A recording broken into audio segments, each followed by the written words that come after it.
What's up guys, the okayest gamer here. We're back with another Onexplayer 2 video. Today we're going to be looking at 9 tips on optimizing your experience with your device. At the time of the recording is around the time when people are starting to get their devices, so I figured it would be a good time to share a few things that I found helpful along the way. These aren't in any particular order, so feel free to see the video description to jump ahead. My first recommended software is Battery Bar. So Battery Bar is a floating battery that you can move wherever you'd like. You can click it to toggle between time till charge and the battery percentage, or you can hover over it to get more stats. The nice thing about Battery Bar is that it stays on top of the whatever application you have running, so it stays over Steam. Same thing with the game.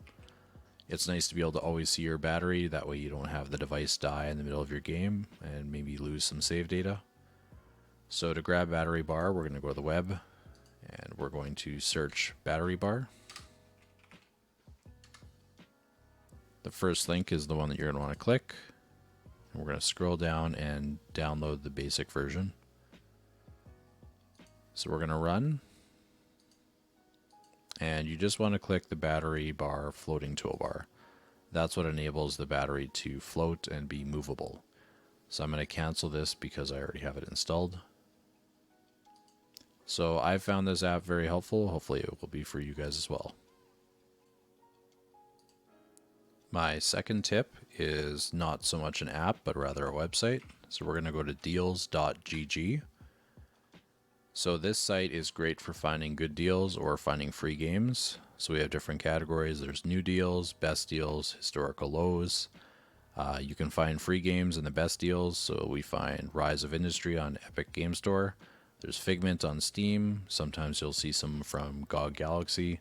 Historical lows is great, where you can find a game at the best discount that it's ever been listed.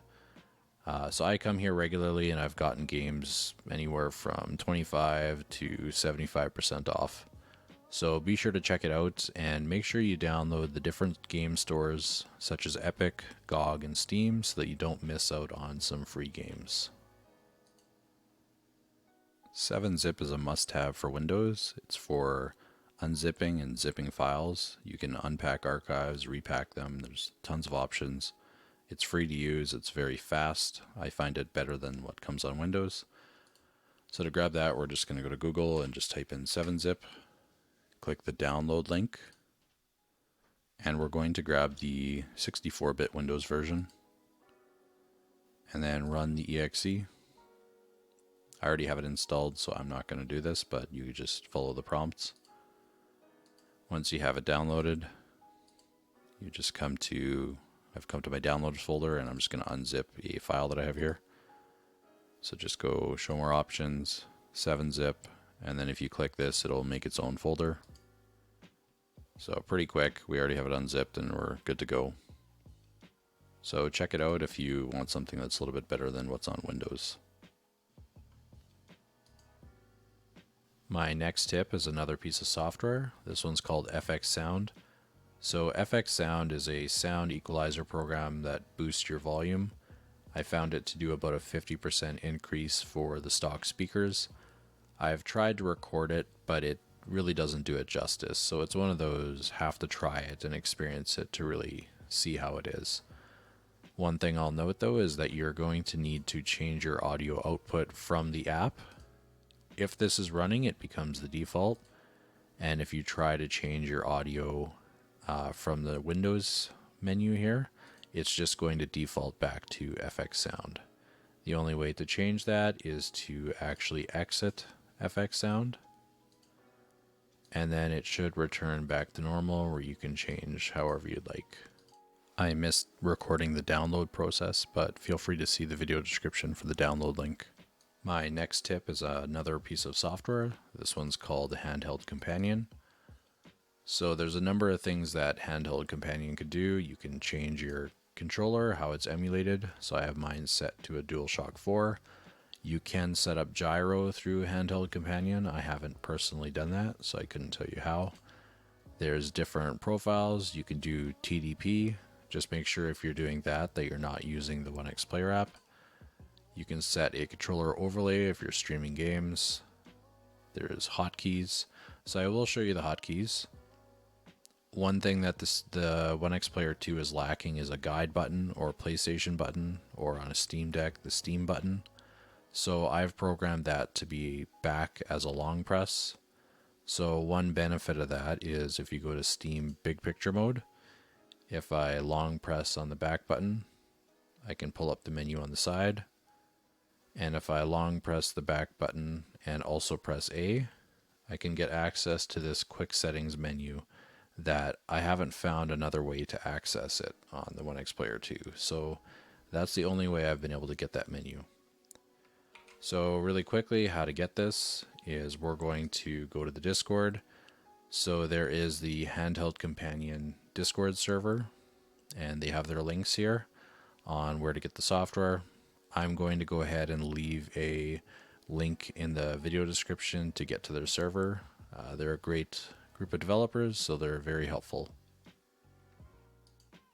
Next up, we have Steam Big Picture mode. So this is the default Steam view. So to change it, we're going to go to Steam. We're going to go to Settings. Here you can have Steam start when your computer starts if you'd like, or your Onexplayer 2 boots up. There's also Start Steam in Big Picture mode. So if you want the SteamOS-like UI, you can click this. So we're going to do that. We'll press OK. And we're going to enter into Big Picture mode. Now, if you've toggled that when you open Steam for the first time, the next time it will boot into this menu. So it's a very easy to use, easy to navigate menu. Looks just like the Steam Deck. If you ever want to exit out and go back to the old way, you just got to press the corner button, go to Power, and then just exit Big Picture mode. Our next one up is Playnite. Playnite is a game launcher that brings all of your programs together like Steam, GOG Galaxy, Epic. So to get it, we're just going to go to Google and search Playnite. We're going to go to the first link, scroll down and download. It'll download pretty quick, and then we're going to run the .exe. And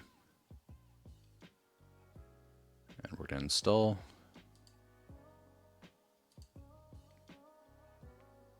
Okay, now that it's installed, I'll show you how to quickly use it.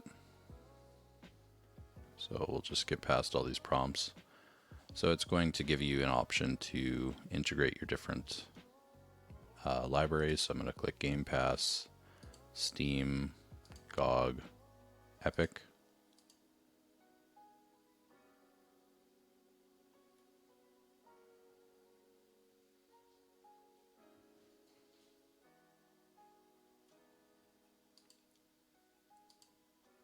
So I'm just going to leave these for now, just so that I can get to it a little bit later on. But it did pull up my games that I have on Steam currently downloaded. So the next thing you can do is you can change the view to be a standardized view here. So right now it looks pretty basic, but you can also modify it with some themes. So we're going to type in Playnite themes.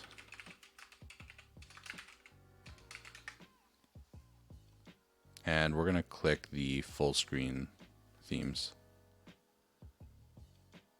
So there's a list here. Some of them require more work than others, but I'll show you just a couple examples so you can get one that's called PS5-ish. That looks like a PlayStation 5. So I'm not going to click the videos. You can do that if you're interested. But yeah, you can see from the photos here, it basically looks like a PlayStation 5 with all the games when you launch that Playnite app. So that's one of them. You could also get one that looks like a Xbox Series. So it'll look like your Xbox. So really there's tons of options. They do have a SteamOS look as well as a Nintendo Switch. Don't know where the Nintendo Switch, oh there it is. So yeah, it'll just look similar to your Nintendo Switch. So yeah, very customizable. You can pick what you like. I'm not going to go in through the full process in this video, but if you guys have any questions, just leave them in the comments and I'll help you out. We're going to keep this video a little bit shorter today.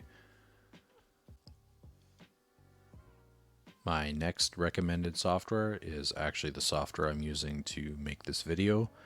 So if you're wanting to capture some gameplay, whether it's for a recording purpose, for YouTube, maybe you want to do some streaming, you can set up your Twitch account wherever you stream to, whether it's Facebook, YouTube. You can set up multiple sources. So I've got my mic here. I've got the display capture, which just takes whatever's on your screen. Over here, I have a capture card. This is connected to my Nintendo Switch, so if I want to stream some gameplay from my Switch, I can do it on my Onexplayer too. You can add different scenes and overlays. So if you want to put a overlay with your gaming channel logo or whatever, you can do that. You can do transitions. It's a very powerful tool and it's free to use. You can just pick it up by going to Google, and we're going to look up OBS, click the link, and then you just need to download for whatever platform you're on. But if you're using it on your Onexplayer 2, obviously you're going to be using Windows, or if you've booted into Linux, then get the Linux version. But great software for game capture and making videos.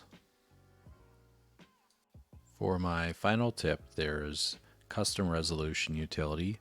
This is how you're going to be setting up 40 Hertz, 30 Hertz, 50 Hertz. You can change the refresh rate of your screen.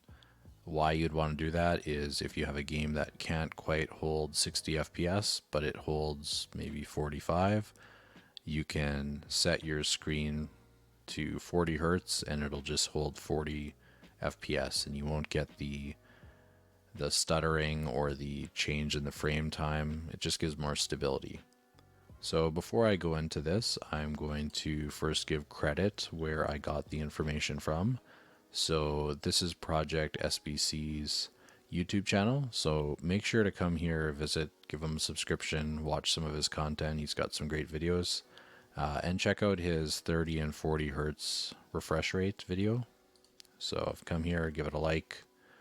He'll go through a little bit more information than I will here. But I'll move on to the next part. So to get the software, we need to Google Custom Resolution Utility. And we're going to click our first link.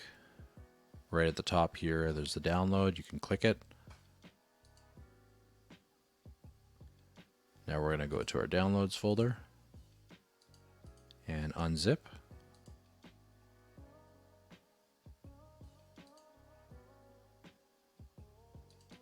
And we can just run the CRU app here. So you can see that I've already added 40 Hertz. So to do that, it's very easy. You take your 1650 by 2560 resolution, double click it. You'll see all these settings here. So you're just going to want to copy those. And then you would want to add a new one. I can't because I have 0 slots left, but you would click add. And then you would just want to paste exactly what you copied, except you want to change the refresh rate to 40 Hertz. So if you look at this, the one thing that you'll also want to make sure is it'll default to having one of these at negative. So you want to make sure that you have positive and positive on both of the polarity. Once you've done that, then it should just work. You need to reboot your system. Once you've rebooted, you should get a 40 Hertz option. Now I may not get it because I'm connected to my monitor here. So I got both displays together. But I'm just going to see if it's here. So advanced display, and there's the 40 Hertz. So that's going to do it today for my tips. So if you found this video helpful, leave me a like. If you'd like to see more content like this, subscribe. And be sure to check out my other Onexplayer 2 videos. Thanks for watching.